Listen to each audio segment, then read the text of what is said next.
Jadi Nabi Ibrahim alaihissalam yang pernah dicoba oleh Allah cobaan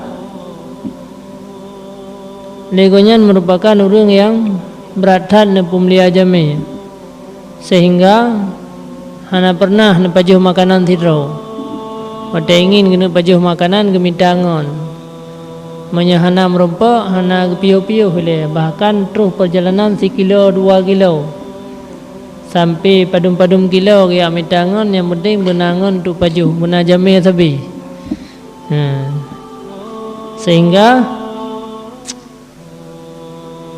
gegelar goyan dengan nama Aba Dhaifan, bapak jamuan.